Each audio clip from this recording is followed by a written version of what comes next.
Bonjour à toutes et à tous, j'espère que vous allez bien. On se retrouve aujourd'hui dans une nouvelle vidéo où, comme je vous l'avais dit du coup dans la dernière, je vais régler le ralenti de la FJR parce que je pense peut-être enfin avoir trouvé un problème lié à ce régime de ralenti, à ce démarrage chaotique. Bref, si vous suivez les vidéos depuis un moment, vous devez savoir à peu près de quoi je parle. Donc pour ça, il va falloir faire tomber les carénages et je trouvais ça en plus intéressant de vous montrer ça en vidéo. Alors, le point de vue et le fait de le filmer risque de pas servir à grand chose. Donc je vais surtout déjà vous dire dans un premier temps où sont toutes les vis et les clips en plastique, forcément parce qu'il y en a plein, pour réussir à les enlever. Donc on y va. Donc de ce côté-là de la machine, pour le coup, je vais vraiment pas intervenir parce que la vis de réglage de ralenti est de l'autre côté. Donc vous avez les trois vis 1, 2 et 3 qui sont en façade à ce niveau-là qu'il faudra faire tomber. Mon conseil, c'est de les enlever en dernier parce que c'est un peu elles qui vont supporter l'ensemble du panneau. Vous avez du coup sur la modèle de 2006... ici, un petit évent que vous allez pouvoir ouvrir et fermer. Donc il faut enlever ces deux vis-là, qui sont des vis à quart de tour que vous pouvez enlever après. Et une fois que vous allez avoir enlevé cette partie-là, ici et là, vous allez avoir deux vis qui sont prises directement dans l'alu. Ensuite, tout en dessous, là, au niveau de mon doigt à peu près, ici, vous allez en avoir une autre. Et pour le coup, de ce côté-là, là, on est quand même pas trop mal. Ce qui nous emmène du coup par le dessus. Alors, on va tourner ça. Hop, voilà. Et alors, pour réussir à vous montrer ça, là, vous en avez un et là, vous en avez deux, normalement. Vous avez des petits clips. Donc, c'est les petits clips tout pourris où il faut pousser dessus pour après pouvoir les enlever. Ça, c'est vraiment de la merde. Mais pour le coup, en moto, visiblement, ils adorent ça. Et ensuite, on se retrouve du coup sous la machine. Alors, c'est pour ça que je vous expliquais que filmer ça de manière propre, ça risque d'être un peu compliqué. Donc, vous allez en avoir une ici, vous allez en avoir une ici. Et ensuite, encore une fois, là-dessous, vous allez avoir les fameux clips en plastique dont je vous parlais. Et vous allez avoir une, deux et trois vis en dessous là-bas. Voilà, c'est vraiment difficile d'accès. En tout cas, à vous montrer, c'est vraiment chiant. Vous n'êtes pas obligé de défaire tous les clips en plastique dans la mesure où le panneau peut venir d'un coup d'un seul. Mais pour vous dégager le plus d'espace possible, je vous conseille quand même de les enlever. Voilà. Donc moi, je vais enlever le carénage du côté droit pour avoir accès à ma vis de régime de ralenti et j'essaye de vous trouver un point de vue pas trop dégueu. On y va. Hop. Alors effectivement c'est barbare vu comme ça, hein, c'est un peu cassé mais j'ai vraiment pas envie de m'embêter à aller chercher. En fait si vous regardez bien, alors je vais essayer de pousser la lumière parce que du coup trop de lumière fait qu'on voit plus rien. Voilà. Si vous regardez bien, ici c'est complètement cassé et il y a une jointure dégueulasse. La focus s'il te plaît, voilà, il y a une jointure dégueulasse. Si vous regardez bien, la vis ici, oh, elle est bleue, c'est pas du tout celle d'origine normale. En fait, tout ce morceau-là sur la bécane est cassé. Et l'ancien propriétaire a mis une vis à bois pour essayer de faire tenir l'ensemble.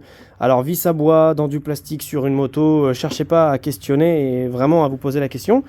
Mais du coup voilà, donc là moi ce qui va m'intéresser ça va être plus bas, derrière les jupes, hop, et ça va être elle. La vis qui est là, j'essaye de vous la montrer un peu mieux, voilà, donc elle est tenue par son support, et comme vous pouvez voir ça ressemble à une molette, logique, c'en est une, donc ça c'est la molette de réglage du ralenti, et donc en tournant ici, on agit directement sur le ralenti de la machine, donc je la démarre et j'essaye de bricoler sans me brûler. Voilà, faites attention encore une fois à ne pas vous brûler, parce que là vous êtes directement les mains dessus. Pourquoi est-ce que je vous remets ici? Et bien parce que normalement vous devriez voir encore plus facilement l'évolution du régime moteur en étant ici.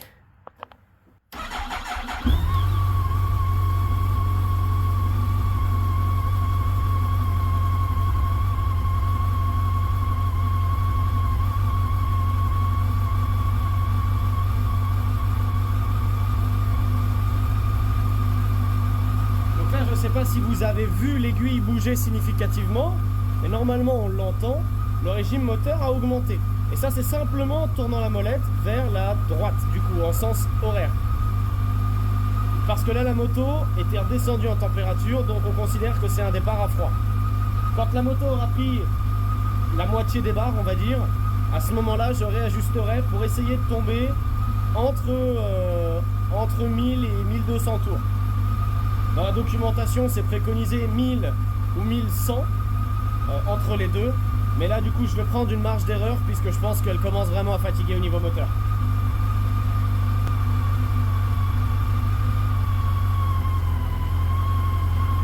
Voilà, donc là, normalement, vous l'avez entendu. elle a pris une deuxième barre et le régime de ralenti, il a chuté. C'est normal, c'est pour ce fameux rapport stoichiométrique que je vous expliquerai vraiment en détail un autre jour. Et là, on est pile poil entre 1000 et 1500 tours. Donc globalement, j'arrondis un peu, mais on est à 1250 tours, quoi, globalement. Donc là, je vais baisser un peu et voir quand est-ce que le régime me semble à peu près correct.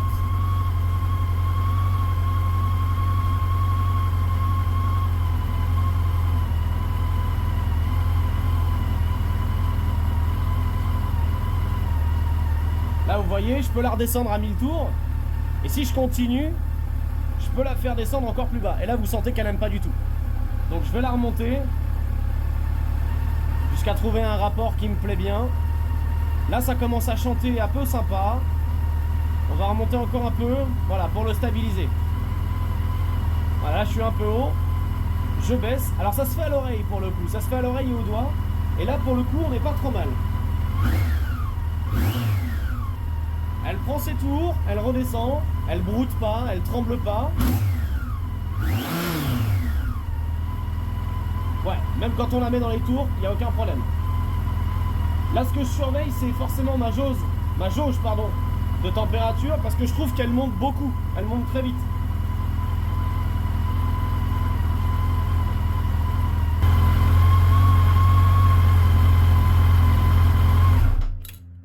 Ok, bon. Alors, je coupe parce qu'il y a encore pas mal de choses qui ne me plaisent pas. Donc là, vous voyez qu'elle est montée quand même très haut en température, puisqu'on est, on est au-dessus de la zone normale et on est à la moitié entre le normal et le très chaud. Donc on est déjà chaud, on va considérer qu'on est chaud. Et les ventilateurs ne se sont pas déclenchés. Là, les ventilateurs ne se déclenchent pas, alors que normalement, ils sont censés se déclencher à l'arrivée de cette barre-là. Donc déjà, je pense qu'il y a un... Alors c'est soit moi qui psychote, soit effectivement il y a eu un retard de déclenchement au niveau des ventilateurs, mais pour le coup je trouve qu'elle est un peu en température quand même. Et comme j'ai pas remis tous les câbles à leur bonne place sous le réservoir, j'ai pas envie qu'il y en ait qui fondent, donc on va pas la laisser chauffer plus. Ah bah voilà. Mais c'est au moment où je dis ça que les ventilateurs se déclenchent. Ah, c'est incroyable. Parce que je touche à rien, hein. Donc là c'est juste que voilà. Donc je répète, je corrige plutôt ce que j'ai dit. Il n'y a pas de problème de température sur cette moto, tout va bien. La vidéo pourrait très bien s'arrêter là, sauf que quand j'ai fait le tour de la machine tout à l'heure, pour régler du coup ma fameuse vis de ralenti juste ici, je me suis dit que l'échappement fumait beaucoup. Donc j'ai regardé où était la sonde lambda, et la sonde lambda, elle est là. C'est elle qui corrige en permanence le lambda, c'est-à-dire le rapport air-essence qu'il y a dans l'échappement, globalement. Je vous le simplifie, mais c'est elle du coup qui gère tout ça. Et en regardant encore d'un peu plus près, parce que du coup je pense que d'ici vous ne pouvez pas le voir, c'est gras, mais à un point de ouf. Donc, comme sur cette machine, un problème en amène 14 autres, je vais effectivement du coup déposer le carénage au complet de ce côté-là pour aller voir d'où vient potentiellement ce suintement et vérifier qu'il n'y a rien de grave. Parce que quand il n'y en a plus, il y en a encore. Voilà. Ok, donc voilà à quoi ça ressemble une fois le carénage enlevé. Donc tout de suite, c'est quand même vachement moins impressionnant comme machine, hein. Et alors, on repart de notre... Alors, je vais enlever la lumière. Encore, putain, décidément, la lumière, j'arrive pas, hein.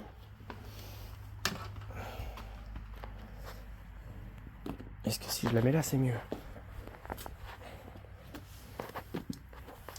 Ok, et donc maintenant, on voit que notre sonde lambda, elle est juste ici.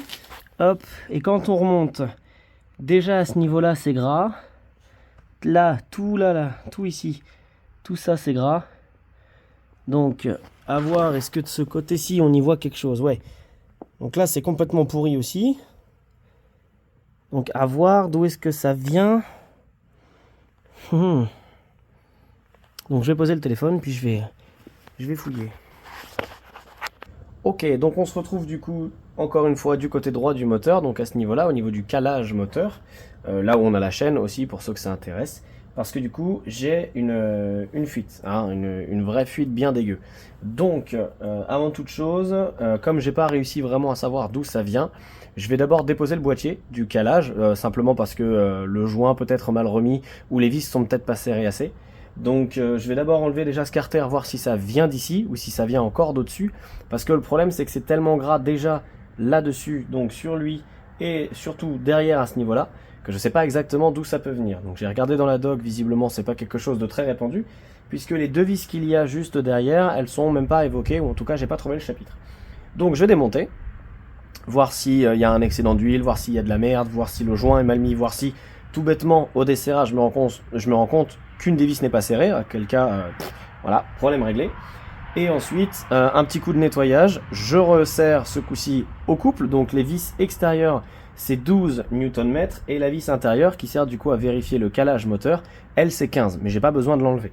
Donc je desserre, je resserre, si jamais je trouve rien, et ensuite un grand coup de nettoyage et je laisserai tourner la moto pour voir si à un moment ça se remet à suinter, ça me permettra déjà d'identifier exactement et précisément d'où ça vient. Let's go! Voilà, donc le cache est enlevé, encore une fois je m'excuse pour la qualité vidéo qui va être difficile, mais quand c'est de nuit c'est vraiment la galère. Mon joint il est toujours à ce niveau là, donc voilà je le titille hein, mais à ce niveau là, pour le coup vous voyez que il commence à être crade vraiment en bas, donc je pense que il n'y a pas trop de soucis. Par contre là où ça m'enquiquine un peu plus, c'est vraiment les deux vis du coup qui sont derrière, et c'est elles en fait les deux plus pourries. Voilà, c'est surtout celle-ci qui est vraiment complètement pourrie. Donc je pense qu'en fait le problème viendrait plus de cette vis là que du cache ici qui aurait été mal serré ou qui aurait bougé. Donc voilà, je pense que je vais resserrer ça tranquillou et je vais surtout m'intéresser à cette vis là, juste ici, qui elle a l'air bien pourrie. Mais pour le coup sur la doc pour l'instant j'ai pas encore trouvé son utilité, donc je vais y aller un peu à la grande découverte, un peu à tâtons. Hop, je vous remets en place. Alors pour le coup c'est serré giga fort, mais vraiment giga fort. Donc j'ai pas envie de desserrer une vis qui risque de casser et de causer un problème si je suis même pas sûr que ce soit elle le problème. Donc là pour l'instant on va faire comme je fais d'habitude, un gros coup de nettoyage pour retravailler sur une base propre, et une fois que la base sera propre, on démarre, on voit si ça suinte, si ça coule, si ça fuit, quoi que ce soit, et à ce moment là on verra précisément d'où est-ce que ça peut venir. Nettoyage. Hop, donc je vous montre, lui du coup ça y est, lui pour le coup il est tout propre, là il n'y a plus de doute là-dessus, lui j'ai réussi à le ravoir. Par contre là où c'était un peu plus compliqué, donc ici, voilà je remets le zoom, donc ça a quand même déjà repris de meilleures couleurs, hein, mais on voit que dans les interstices ça reste encore pourri, et encore une fois si vous suivez la chaîne depuis un moment vous savez que c'est le genre de choses qui m'énerve, j'aime bien quand c'est propre. Donc là, voilà, on a un moteur qui est à peu près propre, donc on devrait voir tout de suite si ça se met à suinter quelque part. Donc je vous remets en place et j'essaye de démarrer. Je dis bien j'essaye parce que j'ai aucune garantie, encore une fois, qu'elle veuille bien y aller. Hop, 1, 2 et 3.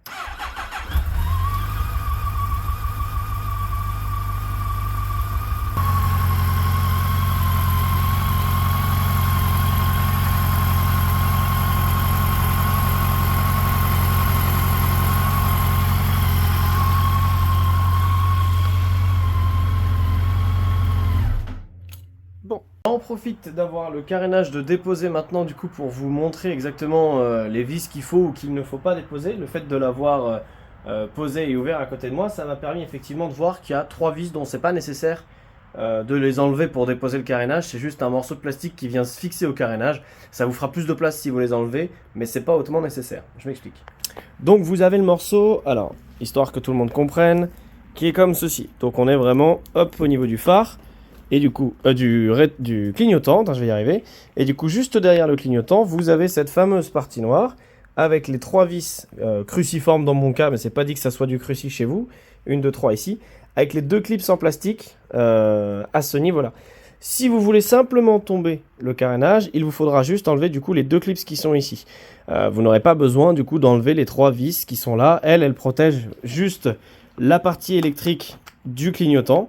Rien de plus, donc c'est pas nécessaire. Par contre, effectivement, ça fait plus de place, et surtout si, comme pour moi, vous avez un gros problème d'enchevêtrement de câbles, un truc qui ressemble à peu près à ça, et où du coup c'est un peu le bordel pour venir clipser le carénage, vous pouvez effectivement vous faire plus de place. Voilà, voilà. Ok, voilà, donc cette vidéo est à présent terminée, j'espère quand même qu'elle vous aura plu un petit peu. Finalement, l'explication la plus logique que je pourrais avoir, c'est que c'était des vieilles traces d'huile qui, sous l'effet de la chaleur du moteur, se sont reliquéfiées un petit peu. mais vu que j'ai quand même vraiment galéré à les enlever, je pense qu'effectivement c'était pas du neuf, c'était quelque chose de plutôt vieux, et là de toute façon ça va faire 1 heure que la moto tourne, j'ai pas une trace, pas un suintement, rien du tout, à chaud comme à froid. J'en ai profité pour régler 10 fois le CO dont je vous avais parlé, et actuellement je vois aucune différence. Donc j'ai mis le CO très bas, très haut, plus haut à l'intérieur, plus haut à l'extérieur. La moto fume toujours de la même façon. Pour l'instant, elle démarre, ce qui est déjà pas mal. C'est-à-dire que peut-être qu'effectivement, j'ai réussi à bricoler suffisamment ce qui se passait au niveau de l'air pour que ça refonctionne. Donc voilà, au moins, vous voyez maintenant comment est-ce qu'on démonte les carénages. Et puis, on se revoit très bientôt dans une prochaine vidéo, en fait, pour le coup. Ciao!